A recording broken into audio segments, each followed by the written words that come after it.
MLS Aces Podcast, episode 215. This is your host, Tom Sweezy. We are back with another fun one tonight. I am joined by Jason Vivang up top next to me if you guys are watching live or afterwards. Jason, how are you? I'm good. I mean, we were just sitting here for like an hour watching some NYCFC. NYCFC putting the smack down, you know. I got that retweet off in 30 seconds, too. Proud of you. I am also. Hey guys, we're live. Oh, shoot. We are live. Also joined down below by Uncle Daddy Sam Nelson. Sam, good to have you back again. Yeah, good to be back. I am also going on to Twitter and retweet. Boom. There you go. Love it here. Good job, love guys. the boys. Love the boys. Early on, behind the scenes notes for all you listeners and watchers of the podcast. And to, I guess, continue with the theme of some behind-the-scenes notes, the MLS Aces Podcast is brought to you guys by Soccer90.com. Make Soccer90.com the primary source for all of your Major League Soccer, U.S. national team, and international club gear. New MLS gear is arriving soon, right? We've seen some jerseys drop already for Major League Soccer clubs. More jerseys are going to be dropping leading into opening kick. Some new signings as well, Jason. Yes.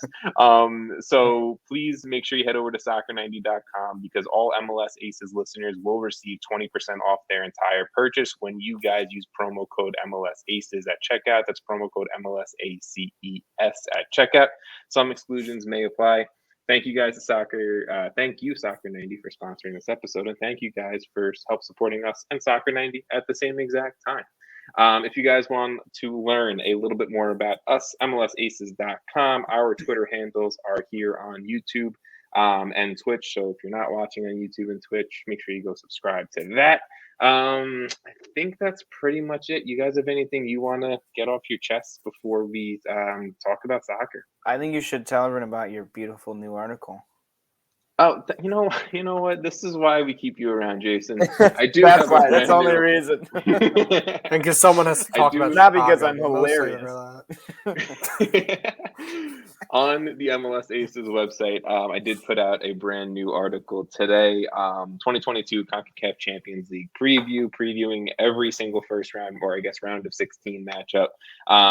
Including the unfortunate news that also dropped today of New England Revolution not playing the round of 16 game against Haitian club Cavalry FC. They had to back out due to U.S. visa issues and all that stuff. So all of that is included, more key players, everything like that, everything you guys should want to check out on MLSAces.com. So thank you, Jason, for that point. Question there. About that. Yes. Is there a chance? I mean, I know it's not anymore, but what if they forfeited the game in New England and they lost whatever the score is of forfeit, right? 3-0 or something? 3-0. That's what I thought it was. And then won, they still played the game in Haiti, right? Yeah, Haiti. And if they won 4-3, would they move on? Is that even possible? I guess if they didn't forfeit both games, if they forfeited just the one in the U.S., I guess that could definitely be, a possibility. That classic, FIFA disconnect your controller, lose 3-0 type of situation. You do. The worst part of FIFA is when you disconnect. If someone disconnects, when you're up 5-0. Yeah. And it's 3-1 or 3-0 win. I'm what? No, it wasn't though. That hurts. Well, super quick about soccer video games. Did you guys see Mario Super Strikers is coming back? I did. I've never been that good at that game though. It's an amazing game. I was never good at it. You got it. I sucked. It's all about timing, and there's no way I'm good at that shit. I'm B? Wait, what? And I will buy a Switch to play that, though. Oh, bro, I've been playing Legends of Arceus on my Switch for 2 weeks now. I need to get a Switch, honestly. Do not stop. Can Nintendo sponsor us? Nintendo MLS Aces Podcast. Brought to you guys by Mario Super Strikers. I spent all my money on a PS5, and now I want Mario Super Strikers. We could stream us playing Mario Super Strikers. Hey, Nintendo business idea. Could be you. No, that's not the line. Whatever. It's all fine. It's all good. Let's talk Major League Soccer. Let's talk U.S. soccer. Let's dive into it. But this is starting about how you would expect it. Yeah. I think let's start Tom reeled with us in the last week, so now we got to go double. let's start with one of the pieces of news that I think we knew of last week, and we were expecting to talk about this week, and that is the Matt Turner sale from the New England Revolution to Arsenal. Again, I think the same way we dropped the news about Austin Trusty last week, we talked about the news with Austin Trusty going to Arsenal last week. Did not expect Matt Turner to be connected to Arsenal a few weeks ago, but obviously, if you guys have been following, the reports coming out on Twitter, this is official. According to The Athletic, the transfer fee is coming in at a little bit under $7 million. Jason and Sam laughed at me, but I think I read somewhere that number could go up to around $10 million. I didn't think you were going to read it. I was going to say, that's quote in the notes is, I think I read somewhere. I will openly admit to say I think I read something. So take that for what it is. Fabrizio Romano reported, I guess, and rumored, I don't know the right wording there, but all of that. He does both. That he is coming in to replace Leno as the backup goalkeeper at Arsenal next year. So there's that. Obviously, if you guys watch Major League Soccer, you guys watch the U.S. men's national team, you know who Matt Turner is. Supporter Shield winner, MLS goalkeeper of the year last year, best 11 MLS All-Star. Like, the dude is a tank in net. And the Revs will be losing him this summer after a CCL run. Maybe, they can win CCL and never actually play a game. They're on that path right now. But Sam, I'm going to turn it to you first. You are the goalkeeper guy. Hello, Matt the Turner guru. to Arsenal.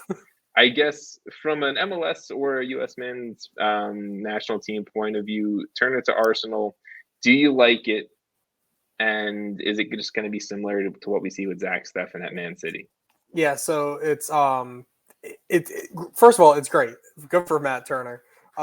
He's been posting the pictures recently of him in an Arsenal shirt when he was a kid and saying "Rest easy, kid." Like, your dreams are going to come true, and like that's the coolest thing ever. Love that. Like, that's, love that. Oh god, that's chills, and I hate Arsenal with a passion.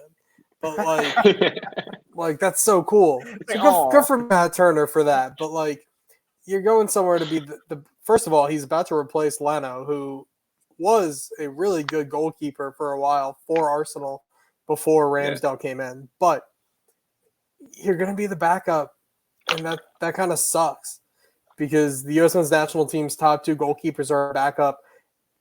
And we have Sean Johnson. I guess he's really the number 3 at this point. So I'm cool with admitting that because it's not Ethan Horvath. So we're cool with Sean Johnson, right? We have one starter out of 3. So that's hard. But I think this is really good for him. And if nothing else, he's going to learn a lot in England. The thing for me with Matt Turner is that I think he has some of the best reflexes and the best vision as a goalkeeper I've seen from a goalie in a long time, as an American. I don't think Zach Steffen's as pure of a shot stopper as Matt Turner is. Definitely not. And it's kind of, you say wow? Yeah. No, I said definitely not. Oh, no. I agree. Oh, yeah. No, Matt Turner as a shot stopper is pure, unadulterated. You are in front of him with a foot of space and he's going to stop that ball. It's outstanding to watch. Yeah. To be fair, Zach Steffen is strong in other aspects too, for sure. No, he absolutely is, but I think that's his best ability is just as a pure shot stopper. So, good for him for moving to Arsenal. This is great for him. It's a little tough going into a World Cup in a November situation when our top 2 goalkeepers are backups. Yeah. It is what it is. Some other countries have that same problem where their best goalkeeper is the backup at a big club. So, it could be worse. It could be worse. I love it, but Jason, I know you had a similar point, Jason. So if you want to go into that, go for it. Yeah, I kind of feel very similar to Sam. Actually, him being a backup. Ramsdale, Matt Turner's 27, right? Ramsdale, I'm pretty sure it's 23, 24. He's 22, 23. He's younger. So, is Turner ever going to be the starter over Ramsdale unless Ramsdale leaves? Maybe. I don't know. But it seems like he's, that's a really good fit there, and Ramsdale likes it, and Arsenal is happy with that at the moment. But for me, like, I don't want both of these guys to be backups. In the pictures of Matt Turner and like younger with Arsenal, it's awesome. Like, I'm really happy for him. Like, he obviously wanted to go to Arsenal, and like this was a great move, like a big move for him. But I question whether he should have gone to like maybe a mid-table team where he could have started immediately in the Premier League, because I think he is a great Turner shot. to Brighton. Turner to Brighton. I'm just saying. Crystal Palace. I mean, who do they have right now? I don't even remember. No. There's definitely a Premier League team that Matt Turner can start for. Yeah. And I think he's a good enough goalkeeper to be consistent in the Premier League. It's not going to happen at Arsenal. And so it makes me think, was this a move that he just really wanted so he could be like, hey, Arsenal, this is what I've always wanted, which is awesome in its own way. But like, as a fan of the U.S. men's national team, I want him consistent minutes. So to me, it's like, So sorry, let me there was play a miss devil's by advocate. NYCFC, and I got really upset. That's really you look so stressed out. Sorry, they're about up that. 2-0, Sorry and about Tom that. could not be more stressed, Right? because it's they've missed like the 3 least sitters. safe lead in soccer. Step on throats. This is what we want. Okay. Make them bite the curb, Tom. Okay, Sam, your point. You're devil's advocate. So like, here's like, Arsenal doing deals with MLS this year is saying a lot, because doing deals with MLS kind of sucks, because each team kind of has their own motives based on if the player was like a homegrown player first or not, and how much money they're going to get versus sharing it with the league. 7 million, let's just round it up to 7 million, is a lot of money for a backup goalkeeper. True. When you could easily pull some kid from your academy, when you could pull someone from the championship in England. Like, they're investing a lot on this guy. And I think that says something, that maybe they have some kind of plan here. I don't know what it could possibly be. But I don't know. Like, Ramsdale's younger. Like, Ramsdale's young. So like in like hockey, with Ramsdale there, is Matt Turner ever gonna be the starter? Barring injuries, probably not, or a really terrible run. Like, so like Kepa played for Chelsea, and then Kepa like turns out he had a terrible run of form, and it turned into his life. Like, that happens. So it's just kind of one of those things where it's good to have a $7 million backup who that is true is very solid. At the same exact time, to that point, like, I mean, look, English clubs like buying English players, right? Like, at this, like, if Turner starts really impressing Arteta, but English players are more expensive. But what I'm saying is this: is like, if you don't like, if you get to a point where one of another large club in England or whatever it may be needs a goalkeeper, Turner's impressing Arteta during training and everything like that. You don't think Arsenal would try to get a high price tag for Ramsdale and just move Turner up? I'm not saying this is likely. I'm just saying it's a possibility. It could happen, especially if Turner starts impressing in FA Cup, Carabao Cup, whatever the minutes he's probably gonna eat up are. So I don't know. I mean, Europa Conference League. Like, there's always like one. There's always like one mistake or one. In the Premier League, it's just seizing the moment, right? Mm-hmm. There's so many chances where that moment could pop up. So I guess to like devil's advocate myself, like, sure, Ramsdale could get injured or have a horrible game, or Matt Turner could just show up and just kill it in some possible competition, and it's amazing for them. I will say this, in that at least Turner will be getting consistent starting minutes until the summer, and then he's going off to pretty much train with Arsenal for a few months until the World Cup. Yeah. So I'm not overly upset by it. Could be more ideal. I'd rather Matt Turner. This may be a hot take. I don't know. I'd rather Matt Turner train and learn under Bruce Arena than Mikel Arteta. Just my take on that. I'm okay with Stefan learning under Pep Guardiola. Mikel Arteta is not Pep Guardiola. Yeah, but who's like the keeper's coach?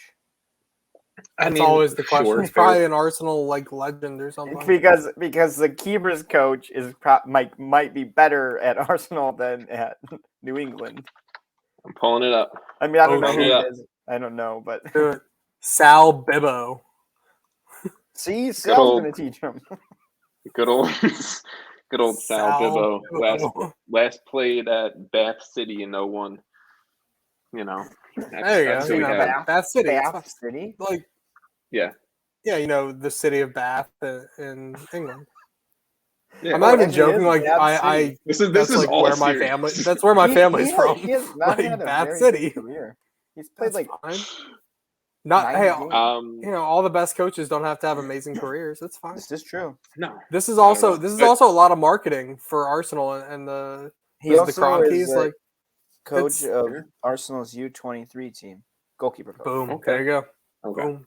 It's a lot of marketing. This is the smart. USMNT point that I want to throw out there is that kind of similar. I think Sam or Jason, one of you guys said it while I was watching NYCFC just miss against the Costa Rican team. Is that there's only really gonna be like 4 goalkeepers in the USMNT pool who actually will be starting for their clubs, all in Major League Soccer, right? You got Sean John, Gaga Slanina, Bill Hamid. The 16-year-old is not the starting option. Hey, the 12-year-old isn't a starting option here, either. Man. Well, and he's about to get picked up by a Premier League club in the summer too. Gaga's beautiful in that. All I'm saying is that most likely we are going to have our third goalkeeper, whoever it may be, as the only dude getting starting minutes. That's my only point that I want to throw out there. He isn't touching the field. That's the thing. Not. Wouldn't you guys both agree that there's a massive drop off between 1, 2, and 3? Like I think 1 and 2, like Matt Turner, Zach Steffen. No, so Zach Steffen, Matt Turner, 1 and 2. However you put them, 1 and 2. So you're saying like 1A, 1B, and then it's like 1A, 1B, and then the drop off to number 3 spot, I think is a really big dip as opposed to starting Matt Turner versus Zach Steffen. They're both pretty good. I would argue Sean Johnson isn't that far off. Sean Johnson, I think in terms of an overall, the other two. In an overall, everything he does is probably worse than the best of the other guys. But overall, like he can distribute the ball really well. He can stop pretty well. I mean, he's not going to beat either one of those guys at their individual best, but could he stop a PK against Mexico in the Nations League final? But did he stop a PK against New England and Portland in the MLS Cup playoffs? He stopped like 4 against Portland, but that says a lot more about Portland than him. All right. Way too much time on a goalkeeper who's leaving. No such thing as too much time on a goalkeeper. Goalkeeper union strong. Yep. I think at the end of the day, though, obviously the Revs need to replace a goalkeeper on the roster. Right now, you're left with Brad Knighton, Earl Edwards, and I think they just signed I know they just signed. I think their 3rd round super draft pick today. His name is Jacob Jackson. So that's like Michigan, right? Yeah. I think Loyola. Oh, Loyola. Your neck of the woods, Jason. Chicago. Yeah, I know where that is. Oh, that Loyola. Your neck of the woods. I have a Loyola up on me too. At the end of the day, they have to replace Matt Turner this summer. I don't know who it's going to be. Maybe they got to make a big MLS trade, but they got a ton of cash to do it, so no worries there. They got a lot of time to figure that out. I'm sure that's true about it. Yeah, I mean, look, if I know Bruce Arena will pull some magic and find. Maybe there's some guy in their academy right now. Yeah, MLS Next Pro. Maybe they got a goalkeeper just developing ready. I don't fucking know. I don't know. I went to high school with the guy on there too. The guy since maybe he's yeah, there you go. That guy that they shouldn't have drafted and drafted Kip Keller instead. He's from Indiana. Yes, Jason's on top of it. Look at that. Jason knows his MLS Next Pro goalkeepers, okay? No, you just tell me something once and I probably will kind of remember it if it is obscure. All right. Let's move on. Let's stick with New England. Let's stick with New England. So long explanation here. Toronto FC use their offseason buyout, contract buyout on striker Jozy Altidore. Jozy Altidore becomes a free agent. he then can obviously select where he wants to go. Signs with the New England Revolution, so adding a another talented, experienced striker to Bruce Arena's New England squad. All of that reporting came from Jeff Carlisle of ESPN. Carlisle also reported that to complete the buyout, Toronto FC had to pay Altidore $4.5 million. So that's a nice little drop of change in the bank account, I'm sure. So right now, do we want to take this from a New England or a Toronto point of view? Do you guys care about this move at all, or you want me to just go for it? I think this is a big move. I definitely care about it, but I don't care which way you go, New England or Toronto. Which way you frame it. Go ahead. Yeah, you can frame it either way. I have points. Let's stick with New England since we're talking about New England. We'll finish things up with them there. So to me, what it looks like is that he's coming in as the backup striker to Adam Buxa. Jozy Altidore is no longer going to be a DP, which I think is a huge financial relief for the Revolution. Buxa, obviously still a DP. Gustavo Bo, he's doing his thing as a striker, playing out on the wing. Carlos Hill, your DP attacking mid. I think at the end of the day, with a lot of games added to the calendar this year, Adam Buxa and Jozy Altidore is your 1 and 2 striker pairing. That's not bad. Like, Jozy Altidore cannot start for you. I don't think he can eat up 90 minutes game after game. Jozy as a super sub coming off the bench playing under Bruce Arena, like, this just sounds like a match made in heaven. Obviously, things can go poorly. We know that. Things on paper don't always go as planned, but I really like this. A spot start Jozy coming off the bench in the 75th minute to score a big goal. We know what he does in the MLS Cup playoffs if New England can push for that again this year. I mean, tell me, Sam, you said you had points. Tell me where I'm wrong, please. I don't think you're wrong. I think it's a good move. I think Jozy's understanding. How old is Jozy now? He's in his 30s, right? Like, he's 30, 32. 30. Oh, 32. So he's early 30s. Like, that's I think like fair to 40. Jozy's been around for a long time. Yeah, He's been putting in that work. Yeah. He's been putting in that work, and Jozy's I don't care what Atlanta fans say. He's played at what, 3 World Cups? Yeah. Yeah. And he's played under right. Bob. That's why it feels like he's been he's played under both. Has he played coaches. at 3 World Cups or just 2? Well, he got injured for one. So.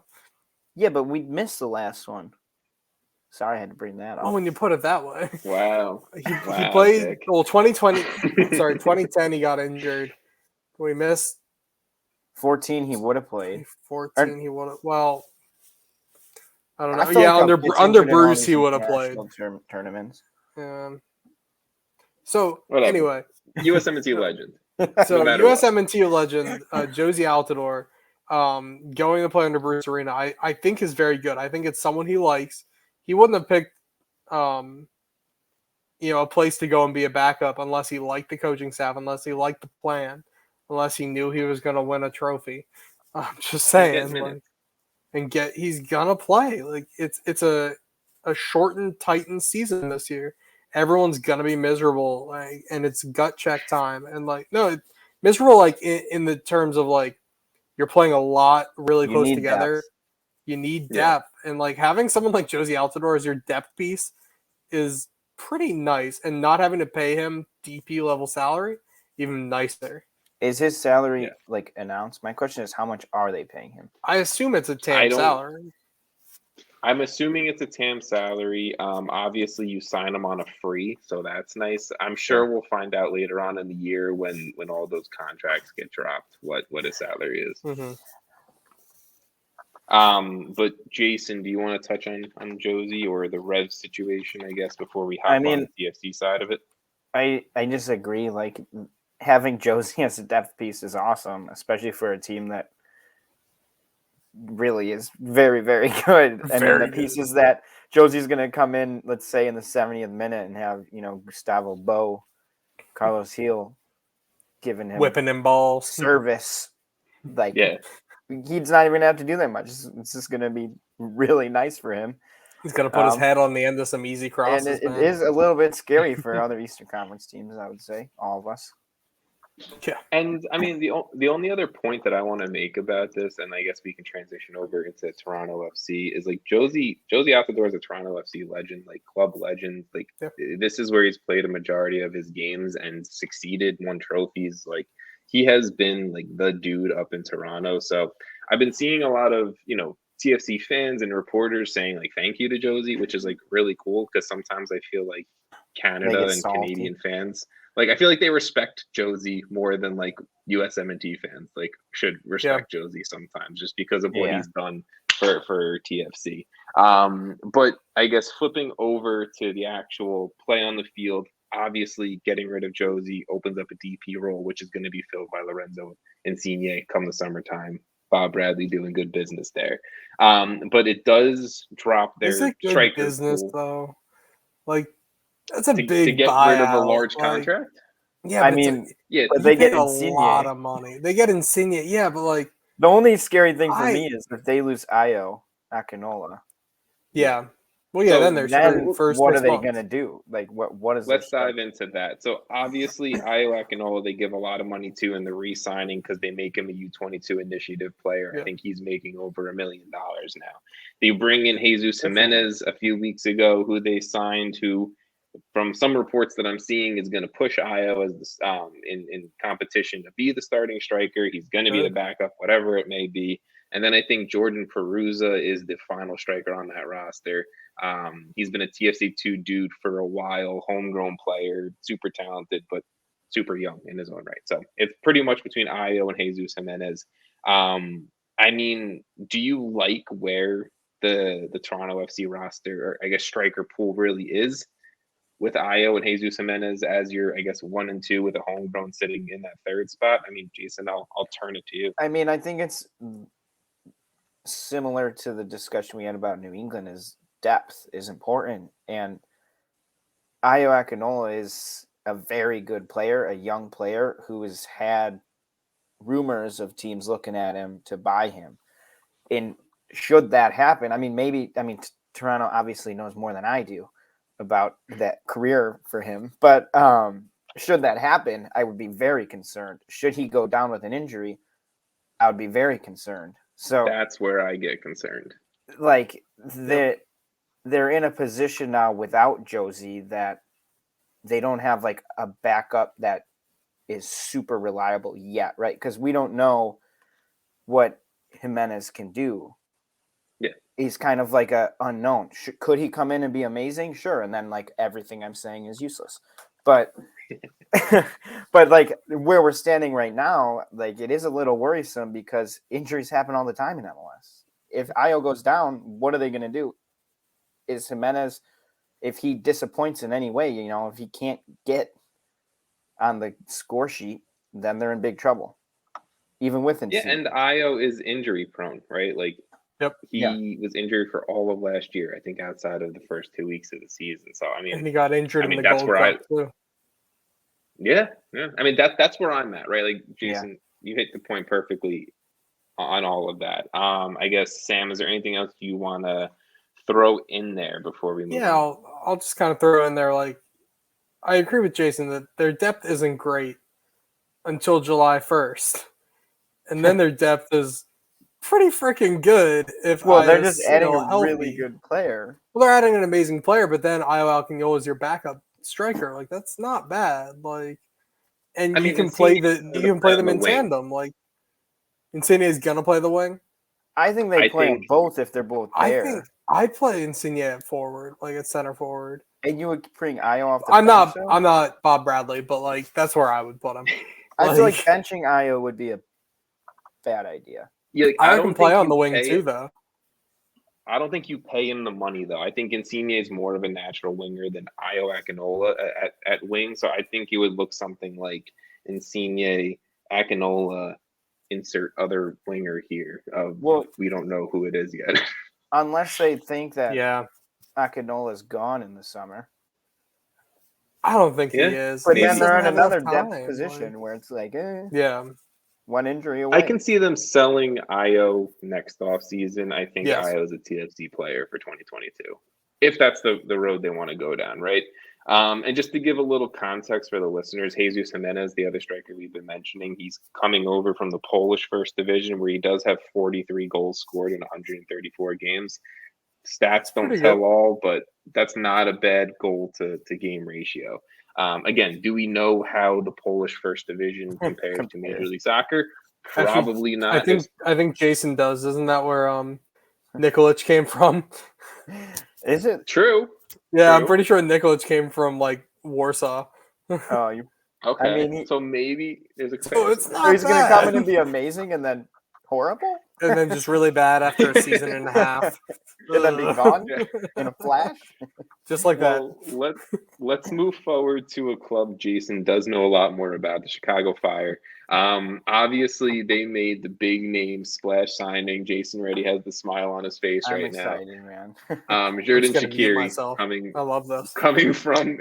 After this, I'm muting myself. Jason's just going. Hey, I've been waiting for this moment for so long, my whole life. Jordan, a couple years. Jordan Shaqiri coming over from Ligue 1 side Lyon.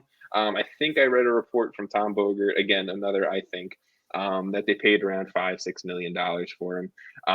Obviously, if you guys follow international soccer, you guys follow soccer at any type of high level with big profile clubs, you know who Shaqiri is. Swiss international. He's played for Bayern, Liverpool, Inter Milan, Basel, Lyon, Stoke. Like, he's played for some of the biggest clubs in the world. He's pretty much won every trophy you possibly can win: Champions League titles, Club World Cups, EPL titles, Bundesliga titles. He's won it all, right? And he's been a stud player, I think, everywhere he's gone. So, Jason, you are the Fire fan on this podcast. Please go for your entire Shaqiri take, please. I'm super excited, obviously. I think this is massive. Like, this is, Ezra's already said, he's probably going to play the number 10. Obviously, we got Casper to play number 9. Currently, I mean, there's some rumors around a couple new wingers. At least one's a little bit further than the second one. It could be a completely revamped attack with Shaqiri leading the way, and I'm all for it because this guy, I mean, a year ago was playing for Liverpool, or a year and a half. Champions League minutes, Premier League minutes, really important piece for that Liverpool team. I mean, I watched almost all those games, so as a Liverpool fan, which was awesome, and now he's coming here. I just am all around just excited because they finally made some splash signing. I mean, we knew it was coming, right? It's been rumored for a little while. Yeah. It got announced. Everyone seems to love it. I hope you guys do. But it's just seems to love. I think everyone's hyped. Like, realistically, everyone is. The thing is, they should be. Maybe I'm wrong, but I felt like there was more of a excitement over the Insigne signing. When I feel like this is at least, maybe I'm just super excited because it's the Fire. I feel like this is on par, if not better. So in terms of coming into MLS, he's younger by like a few months, right? So it's kind of a wash. Very similar age. I looked it up because I was like, what are the age difference here? Because I think it's a huge move, and the Fire needed to do something like this. I think it's going to revitalize, the team, the on-play product. If they get a couple new wingers, this could be a completely different team. Do you think that, and I agree, there's people not getting as hyped about the Shaqiri move as in comparison to the Insigne move. Shaqiri has won more, played for bigger clubs than Insigne. Obviously, Insigne, like, going for the whole, like, his boyhood club, that whole shit, right? Well, and playing for Italy. Yeah, like, it's better right? Than playing, yeah. Yeah, the Swiss aren't Italy, but, we've also seen Shaqiri score huge goals, rip his shirt off, and I think Sam Stachel said rips his shirt off and his pants are dangerously too low to his waist, like every single time you see Shaqiri, right? It's true. So why are people not as hyped for Shaqiri to the Fire as Insigne to TFC? Is it because TFC now is Bob Bradley? Like, people, I think it's because TFC is better style, right? Well, also TFC has won more, and in recent years has been a much bigger club than the Fire, right? The Fire have been like the bottom feeder for many seasons. thank you, FC Cincinnati, for coming in. But I mean, I think it's that. I think people are just like, oh, it's the Fire. They're just gonna still be shit. But I actually think with Casper coming in, with Shaqiri, if we get some more wingers, Slonina full season with the Fire, adding to, the guys we still have, like, this is a team that's really starting to come together, and I'm pretty excited. Like, I'm not going to say anything. Jason, I have a question for you. This is not – I don't want to sound like a dick when I say this. Was the Fire's problem last year, because I didn't watch a lot of Fire games, was the Fire's problem last year that you guys couldn't score goals or that you couldn't prevent goals? Well, because we got rid of Calvo. That's true. That probably helps a lot, actually. But if it was that you couldn't score goals, this is great. I think it's a bit of both, because Robert Beric, his numbers in the end aren't horrible, but if you just watched, they created a lot of pretty good chances to great chances that he just didn't finish. Just didn't finish them. Okay, there you go. Casper's going to finish. I have full faith in him finishing those, especially if Shaqiri's right behind him. So I think it's a little bit of both, and I think towards the end of the season, when Slonina started playing a little bit more, it became more apparent, like, he's the guy in goal for us. So that's a plus. So he's improved. Calvo's gone. That's an improvement. Casper and Shaqiri are in. If they get 2 new wingers, those are all pluses, right? So from last season, those are like major upgrades. Not even. Look, and even you mentioned it a little bit with Calvo gone. Rafael Shihas, the center back signing that I think Ezra had early on from Cologne. He's apparently looked amazing this preseason, off season. Like he's looked very good across multiple friendlies this preseason. So I mean, even a signing like that I feel like, isn't obviously a no name like Shaqiri, or bringing Gaston Jimenez back on a DP deal, or the Casper deal, or these potential winger moves, right? Like even a move like that is like such a quiet upgrade that this Fire team and the new ownership is really trying to steer the club into. Yeah, and I think like last season when Beric was just not very good, right? And Chinonso 04 was like the backup. And I like him, right? Like I think he's a solid backup striker who tries really hard, puts in that effort that I think kind of gets overlooked at times. But I think him coming in as a backup now to Casper is really good, especially like if they improve the other areas, it should just boost everyone up, right? Like Shaqiri coming in isn't just going to help us as that one position. It's also going to help Casper succeed. The new wingers potentially, right? Like there's just rumors at the moment, which we obviously don't like to get too far into, but that would just help entirely. So in Shaqiri playing the 10, I think he's totally capable of doing that at a high level. Yeah, and look, I mean, you mentioned him, Chinoso 04, he's 21, right? I think Jan Duran, the guy you signed 2 years ago, can finally make it to the roster now. He's 18. He'll be in there, yeah. So, you have a lot of youth that I think is still going to need to play major minutes. Brian Gutierrez, the attacking midfielder behind Shaqiri at this point.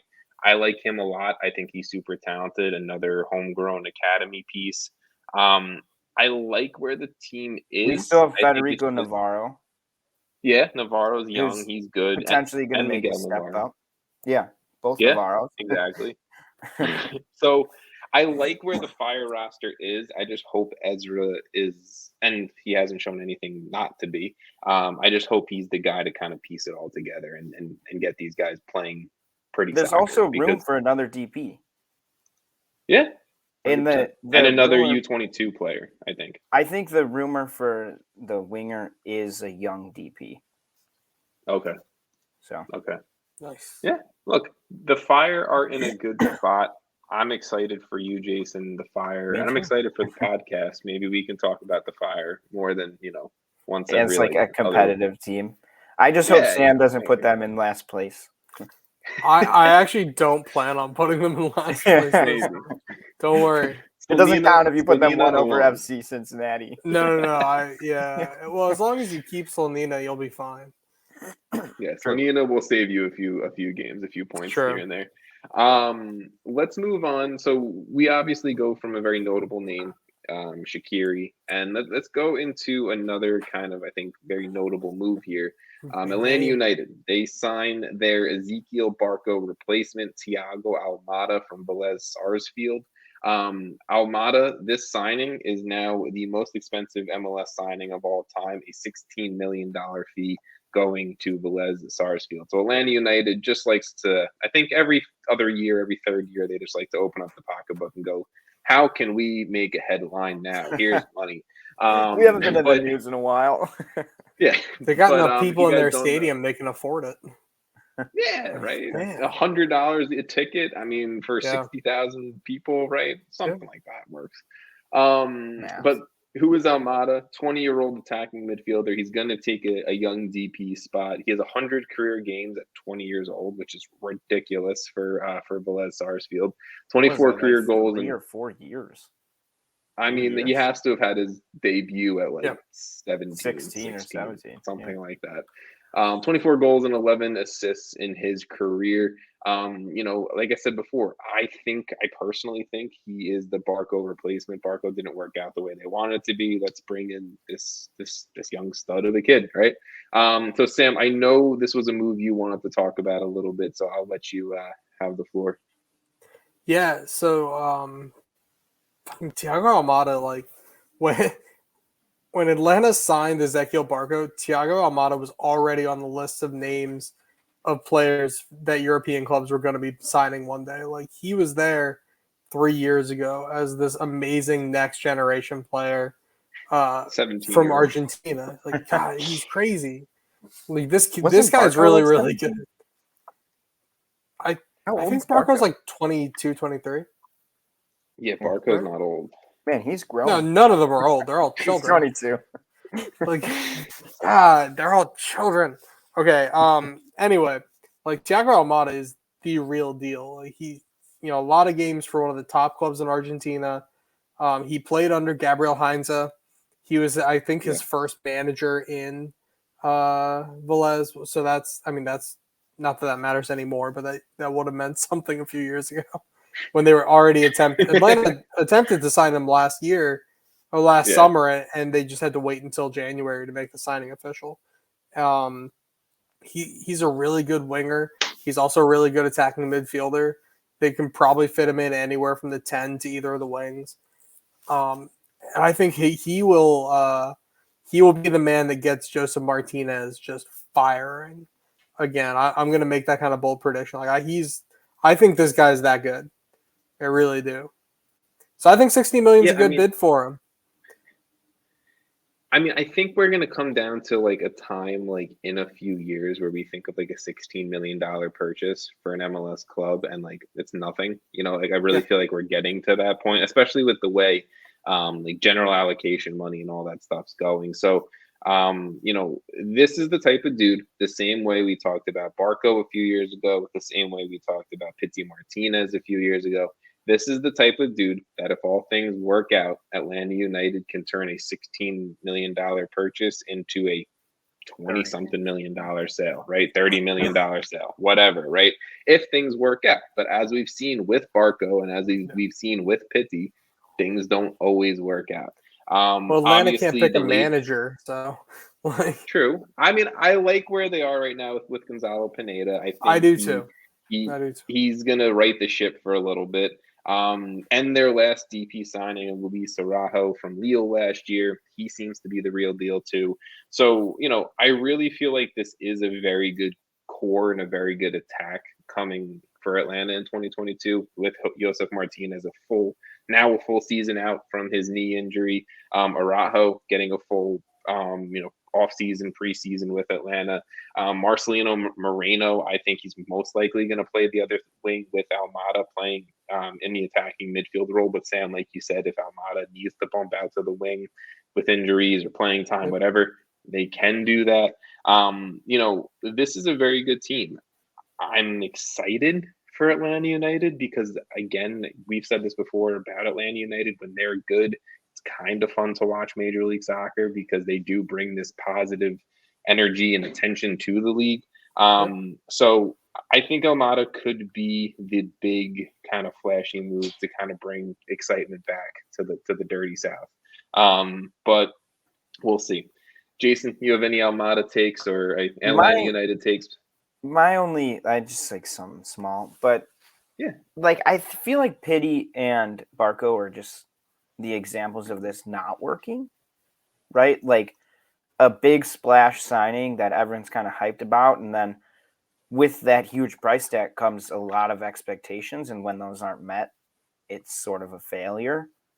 My only thing is like, sorry, you finish up your point. Well, You're right. I'm not saying he's gonna fail, right? Like I don't know enough about him. It sounds like he's very good, and this is maybe bigger than those two, but the last two where we've been hyped about, which is a very similar move to this, right? A young guy coming in who's, killing it and wherever. And it kind of just doesn't meet those expectations. And with $16 million, the most expensive MLS signing, those are huge expectations. Correct me if I'm wrong, because I fully agree with your point here, Jason. Was Ezekiel Barco a bust in Major League Soccer? 17 goals, 19 assists in roughly 6,000 total minutes in MLS, 1 trophies. Like, I understand what you're saying, but I feel like calling Barco, like, is he a bust for the price tag that they paid for him? Hey, you put bust on this. I didn't say bust. Atlanta considered him a bust by loaning him. I do think, though, that they were disappointments in terms of what they thought they were getting. I mean, sure. Yes. I put the label bust on it, and Sam, to your point, I think by loaning him out and not getting the right sale opportunity, that's pretty much Atlanta being like, see ya, you weren't good enough. But like, I think that's like totally unfair. I don't know. Maybe because I agree with you. I do. Thank you. Maybe because, again, for the price tag that they paid for Barco coming in, he didn't live up to that. Okay, sure. I get it. You're not going to get the money back that you spent on him.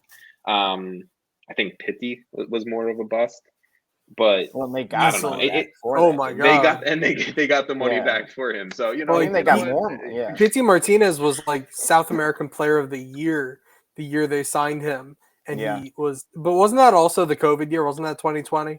So like. Or was he signed the year before? I think he signed I don't. Everything's a blur at this point. I thought he had at least a full.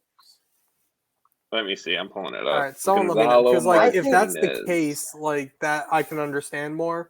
But like if he had 2019 first, and then like 2020 messed with everyone, but it was tough. So PT had a full 2019, 7 games in 2020, and he was shipped out of town. That's tough, but when the money's right, I guess at the same time, I might have tried him for one more year, but the money's right.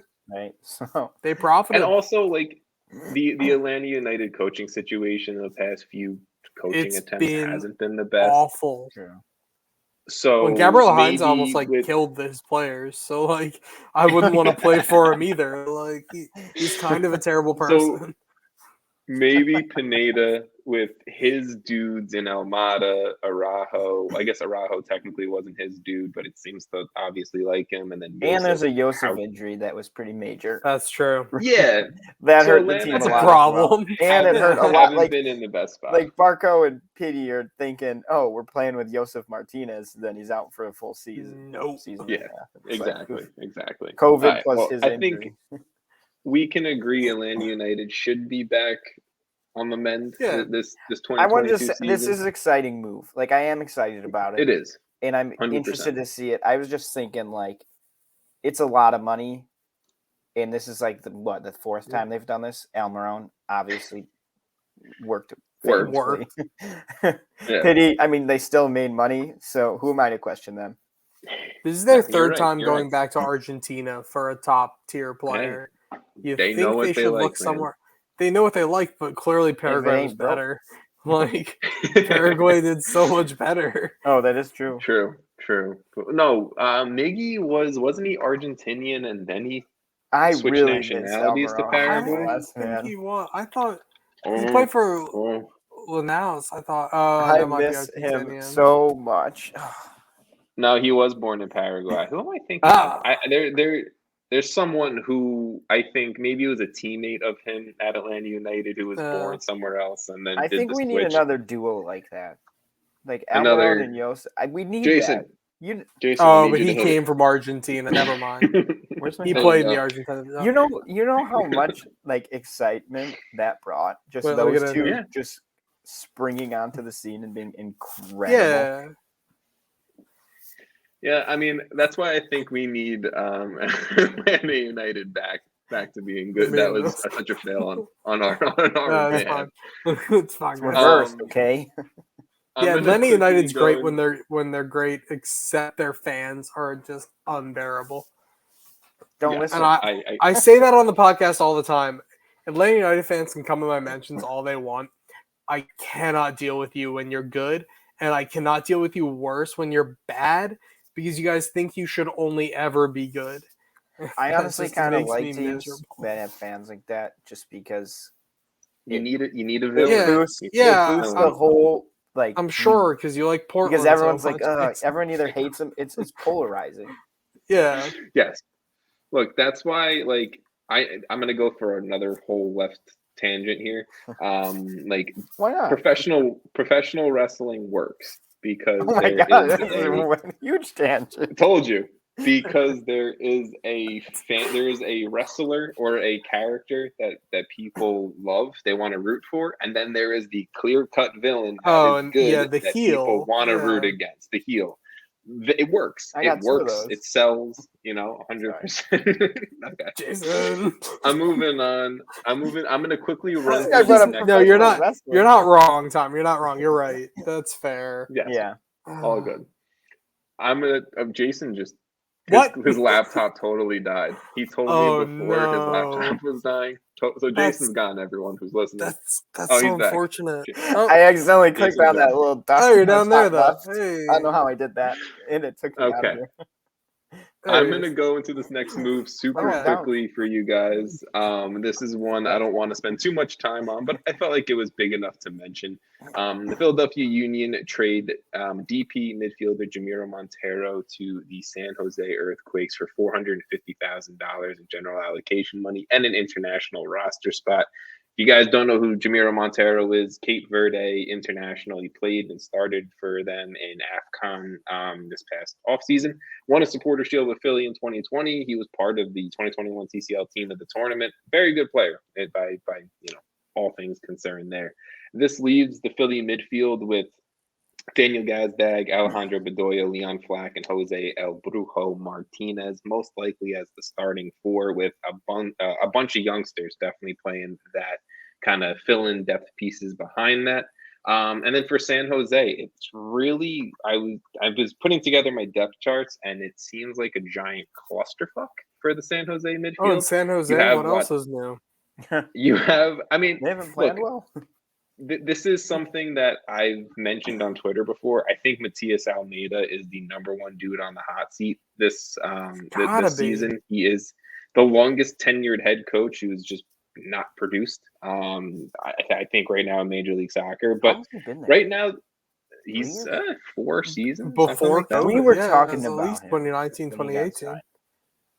But I think when you look at the San Jose midfield, I think the starters look like La Chofis, right? I think he's definitely, from what he did at the end of last year.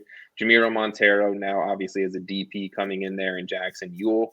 Behind that, you have, Jan Gregus, Judson, and Eric Remedi, youngster Jack Skahan as well. Like, this team is surprisingly putting together, I think, a very solid roster. I think some major holes still. It's going to be a lot of youngsters getting minutes, but I wouldn't be surprised if San Jose is good this year or better this year. And they're going to have to be to save Matias Almeida's job is pretty much the entire point I'm getting at. But good move, I think, to bring in Montero. Let's move on, fellas. Let's go to Portland back. We'll bring this back to Jason and his teams. Sebastian Blanco, re-signing for the Timbers. Jason, go for it. I mean, I think this is pretty big for them because obviously it's Blanco. Like the guy he just produces. He's a star. Yeah, and without Valeri, he's gonna be the guy, right? I mean, I love Yumi Chara. I love Diego. The Chara boys are awesome. Love those guys. Like, is there anyone in MLS who's more just insane than Diego Chara at just being good? I don't even know what I'm trying to say. He's just so consistent. Is anyone else good? Yeah, no. Like no. Like, no one else is good. Diego Chara knows MLS. He's got it down. Ozzy Alonso, I would debate, is also crazy. Yeah, but Ozzy Alonso's 45? Yeah, like his knees can't do it. They're like the same age. That's the thing. Is fucking Diego Chara. One plays on turf and one doesn't. Diego Chara is built to last forever. Diego Chara is 35. Oh no, he's not. Really? Yeah, he plays like a 25. I don't believe it. Yeah, I mean that dude's good. He throws himself at everything. 36. I absolutely love him. 36. I believe that. All right. Well, anyway, I believe that this Blanco move is great for them, especially because losing Valeri is going to hurt. Yeah. And this is Blanco's a guy that he's been there. He's a Portland guy. He's staying.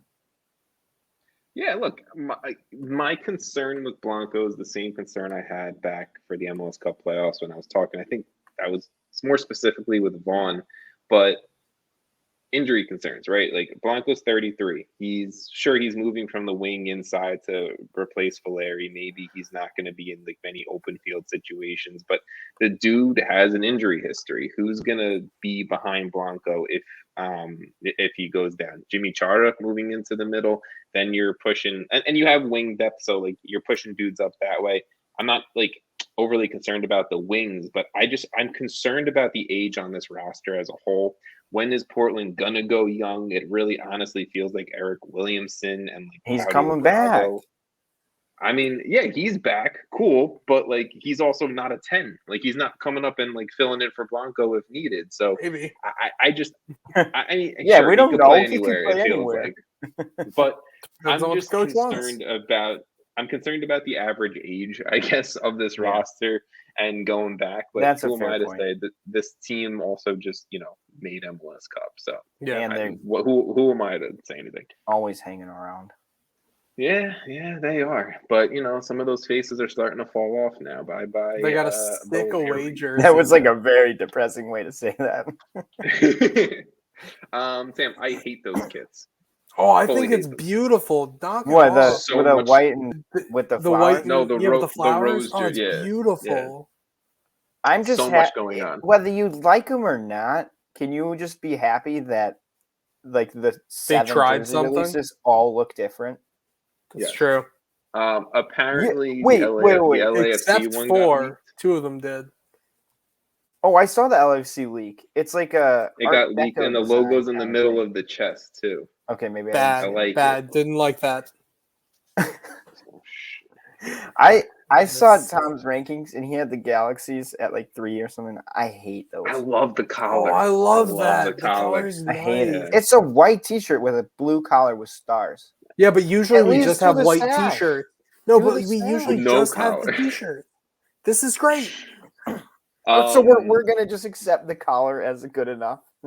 Can we admit though that the Charlotte one is awesome? I like it. I like the mint. Yeah. So I got dragged. I got dragged on Twitter earlier. That I like the Austin kit. I saw you saying that. That color is just unique. I think it's a nice green. I don't know. Yeah, I think it's fine. It's nothing incredible. It's a fine MLS kit. jerseys rarely are. Yeah. So wait, why were you getting dragged on Twitter? Because you said it was nice. Because I said it was my favorite jersey of the day. Well, that was wrong, but yeah, it's fine. Whatever. Okay, moving on. It's fine. Sam will come support me, and Sam just goes. No. I support Tom in so many ways. That's not one of them. Moving on. Another big name is coming to Major League Soccer. We talk Shaqiri. We see the re-signing of Blanco, right? Thiago Almada is coming. The LA Galaxy dropped their next big name DP, I guess, 31 forward too old. in 31. Get him out. I'm Done. kidding. Signing Douglas Champions League Costa. star. Technically, he's on loan from Juventus, but he was on loan at Grêmio in Brazil. So I'm not exactly sure what's technically who he's coming from. But Double Douglas loan. Costa's He hasn't been to classic Turin in a while. The rare double loan. This guy's so far removed. Obviously Douglas Costa, Brazilian international. He was on Brazil. He was on the Brazil squad for the last World Cup. Similar to Shaqiri, right? He's won Bundesliga titles. He's won Serie A titles, Champions Leagues. The list goes on. Honestly, the thing that I thought was super interesting, he's a 5-time Ukrainian Premier League champion. There's a fun Fuck fact yeah, for you Shakhtar Donetsk. So Banging I out. guess Championships every year. the main thing that I wanted to say is this reminds me so much of the Shaqiri move in, again, quality of player, I think overall name of player, a situation where it's a winger, most likely kind of moving in central, right? I think there's many reports coming out. Costa's going to be playing the 10 for the Galaxy. So, Jason, I kind of wanted to turn to you on this. Would you rather have Shaqiri or Costa? Now, remember, there might be some clubs listening to this. Some clubs. Who's listening? Portland. Maybe wonder. I clip this and I throw it on social media and the Fire see it. Personally, I would rather. Hey, don't ruin the Fire's week. That Edmund's been having a great week, and I'm all He's for been it. having a solid week. He deserves, or he or she Give him a big deserves hug. a great week. Okay. Okay, so Shaqiri I would rather have Costa Shaqiri. Okay, and I'm biased, obviously, but I would rather have Shaqiri. Like Douglas Costa, I don't know why. I just feel like Shaqiri is more exciting to me, and I can't even put my finger on why. Besides the fact because he's actually on the Fire. Yeah, but also like I feel like Douglas Costa was kind of, he's on loan to Grêmio. Yeah, that's not that exciting. Shaqiri was playing for Lyon. A year ago, I guess. How long has Costa been on loan for? A year? 6 months, I think, a year, something like that. It's not as exciting because it doesn't feel like he's at necessarily his peak. And I'm not saying Shaqiri's at his peak playing, but I think Shaqiri is more in form or in an environment that is a higher level. And so that fact alone is why I would probably be more excited about Shaqiri. But I mean, I guess your guys' opinions would make more sense because you don't have ties to it. Well, Sam, I guess we'll move on after this, like after your point. So, Who do you think is the bigger pull, Shaqiri or Costa? So be careful. This is gonna be fun, Jason. You're gonna like where I'm coming from. He's just mad because last week Ariel was Ariel not worth $2 million, whatever. I am more excited for Shaqiri playing the number 10. You don't have to keep going. No. So I'm more excited for Shaqiri because Shaqiri is going to play in a role I think he's good at. Mm-hmm. Douglas Costa, I think, is a really good winger. I don't know how he's going to do playing in the middle, being their playmaker. And so, that does kind of concern me. So I'm more excited for Shaqiri. That being said, you want to put Douglas Costa on the wing, I'm more excited for Douglas Costa. I am. As a winger. Okay. So my only devil's advocate to that is that just listen to the 4 main attackers right now for LA Galaxy is Kevin Cabral, Chicharito, Samuel Grandsir, Douglas Costa. And then behind them, you should know. You should. More importantly, Tom, tell me who their defense is. Jorge Villafana. Oh, that's not a good start. Julian Araujo. That's a better start. There you go. You named the fullbacks. Who's playing in the middle? Derek Williams and Sega Koulibaly. That's where we're at. Who's in goal? Jonathan Bond, solid Chicago goalkeeper. by 1,000. Love it. All right. Yes. Let's. Never thought Jason would hear that. I never thought Sam would say something that would make you that excited. Sam, let's talk about Yeah. another big name dude coming back to play attacking midfield in Major League Soccer. The Red Bulls reacquire is definitely the correct wording here. Caden Clark from RB Leipzig on loan. Is that even how you spell acquire? It's not redlined underneath. No, that's so, yeah. right. It yeah, looks weird. Does that not look super strange? I don't think there's supposed to be a hyphen. Well, Whatever, I don't think reacquire is a word. Okay. So the only Sam, I'm gonna just set up the Caden Clark, the player. Please, and I know you can do. talk about what you wanted to talk about. Dude's a stud. So if you guys obviously don't know, Caden Clark has been with the Red Bulls the past 2 years. 18-year-old American attacking midfielder. I think came into last year with a lot of hype and really fell off the face of the earth. I think that's honestly the reason why Leipzig is sending him back to New York, because he really underimpressed last year overall, and many reports out of Germany saying he impressed when he got over to Germany. I think, again, all what I'm hearing, don't take anything super fast and hard here. He would be adding to the attacking midfield depth on the Red Bull roster. Winkelmann Carmona is the only other true number 10, I guess, on the roster. But the joke about the reacquire is definitely an interesting one, and I'm going to let Sam explain that. So it baffles me. I was hoping you could explain this to me more. So they had to pay GAM to 2 teams to move up the allocation order because Caden Clark is an American international, right? Yes. Well, so because he's a US MNT player, Red Bull. So it's the same organization, but because he's moved overseas from the franchise. So that's the point, Sam, is it's not because he's like an American specifically. It's because Red Bull specifically sold him to Leipzig. So he became, a player over in Europe. A player.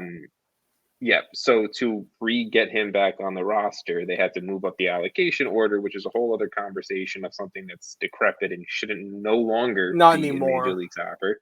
But yeah, so they had to pay money to Cincinnati and Toronto to move up to get the first spot, to pay almost $700,000 to get a player back on their roster they had last year. That's what Red Bull did. The initial move.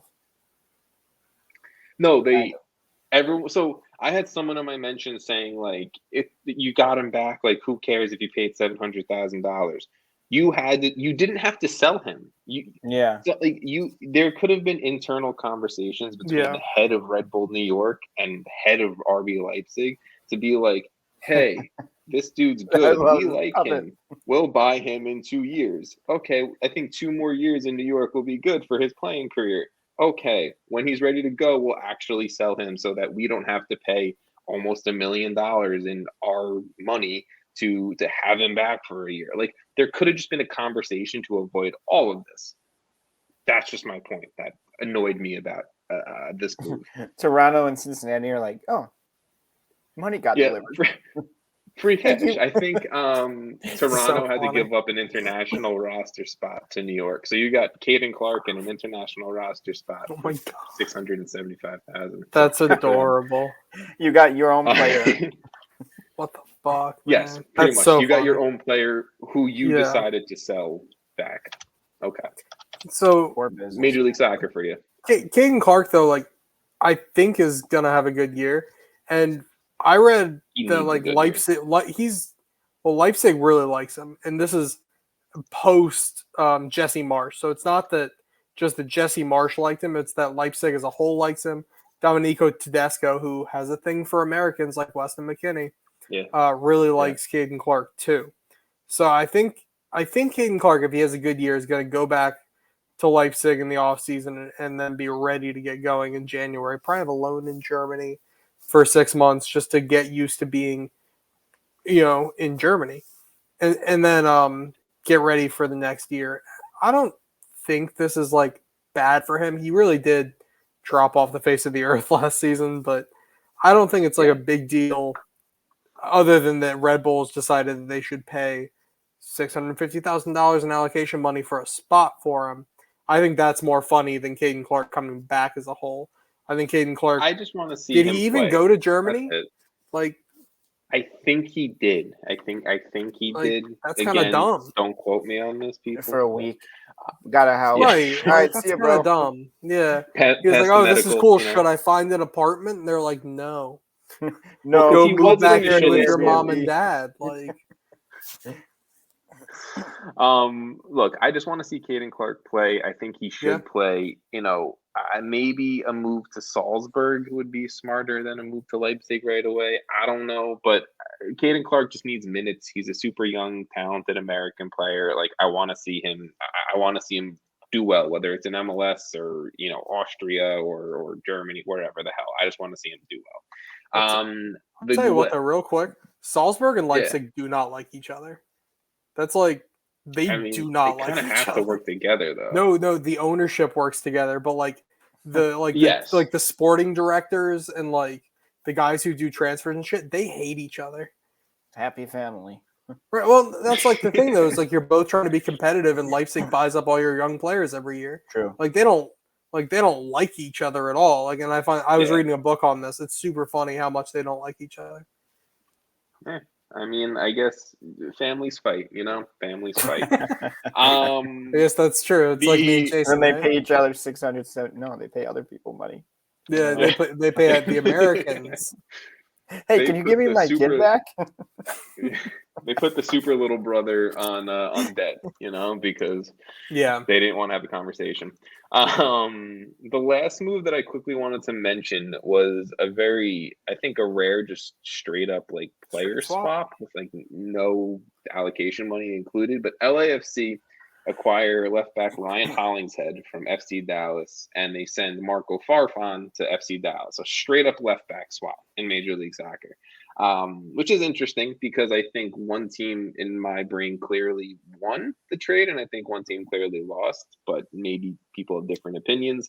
Ryan Hollingshead, I think year after year continuously shows he's like the best left back in Major League Soccer, even at 30 years old. I just think he's consistent. He's good. Defensively, he's good.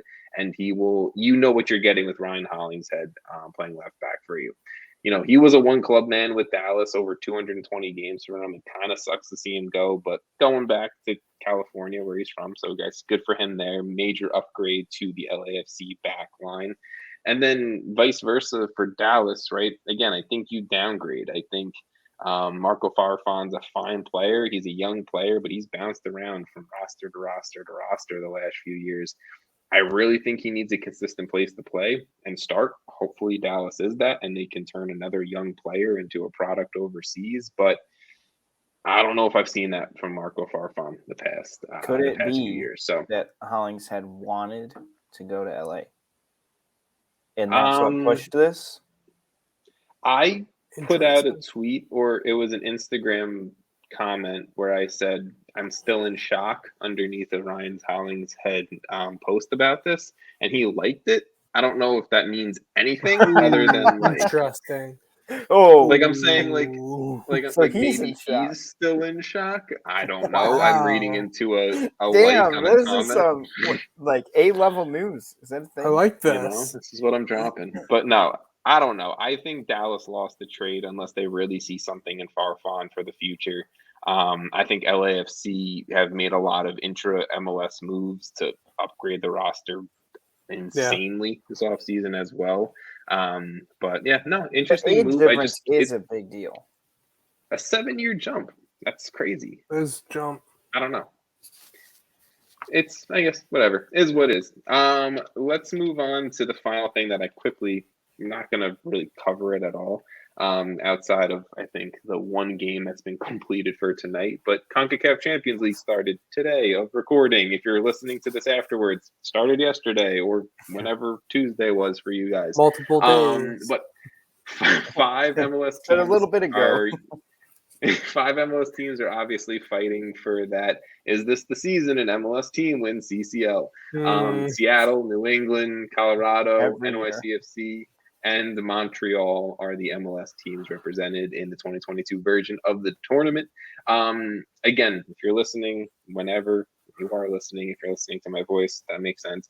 NYCFC already won their first leg away in Costa Rica. There was a red card. I didn't see who it was because I've been talking on the podcast, but there was a red card, but NYCFC won 2-0. So they're already up in leg 1. I think the other piece of news to quickly mention, again, what we started with, is the New England Revolution are already on to the quarterfinals because of that visa issue with Cavalier FC out of Haiti. So I guess MLS is already doing well to start the tournament. I don't know, but you guys have any CCL points you want to mention before we get out of here? Who do you guys think, if you had to pick one MLS team to go the furthest, who would you choose? NYCFC. I think just because of how the bracket's laid out. So on one side of the bracket, you have 3 Liga MX teams and 2 MLS teams with Tigres, with Santos Laguna, and with Cruz Azul on one side, with CF Montreal and the New England Revolution. On the other side, you have 3 MLS teams with 1 Liga MX team. So you have Lyon, Seattle, Colorado, and NYCFC. NYCFC, yeah, but so NYCFC wouldn't have to face Lyon until the semifinals. So because NYCFC would face Colorado in the next round, and then the winner of Seattle, Lyon, right? If we think of the favorites winning. So I think Seattle, Colorado, or New York City has a clear-cut shot to the final if they want it. This was a really good answer. Yeah, you asked the question. I give you an answer. I was gonna say Seattle, so I was gonna say I was in between Seattle and NYCFC because I think those are the two that have the ability and just like players to go the furthest. I guess you could argue New England, but it's just the side of the bracket's tough, but they can do it. Laying that all out, it definitely seems like NYCFC has like the highest percentage of getting there. If Seattle and Lyon win their round of 16 matchups and make it into the competition, whatever, 2 games against each other in the next round, which they should, I will give Seattle a good shot at making a final and winning the tournament because, again, like you guys are saying, really good roster. If they can beat a Lyon side early, like that's a good chance. Well, and they have depth to manage. They have an amazing roster. They have a roster where they can not fair. The B team could potentially push for like a supporter shield, so it's all good. At least easy playoffs. Yeah, let's be nice. Get out of here, guys. Oh, Shaqiri. Okay, this is the year, Casper, man. This is the year. This is the year. Let's get out of here on one final note. The MLS Aces podcast is also brought to you guys by Added Time Outfitters. If you guys have kind of followed American soccer, MLS soccer on social media, you've seen the bracelets floating around. NYCFC one, Jason, Sam, I know you guys are a fan of their product as well. So if you guys want to kind of get an awesome soccer-inspired wristband for yourself, soccer-inspired for MLS teams, national teams, your teams in Europe, whatever it may be, you guys can go get one over at addedtimeoutfitters.com. You can use promo code MLSAces for 20% off your entire order there as well. Again, promo code MLSACES for 20% off your entire order at addedtimeoutfitters.com. Jason, Samuel, thank you guys for podcasting with me tonight. We will catch up next week when we have our MLS season preview episodes going on. So get studying, boys, and check out the depth chart I shared with you boys. But everyone else, thank you, and we'll talk to you guys next week.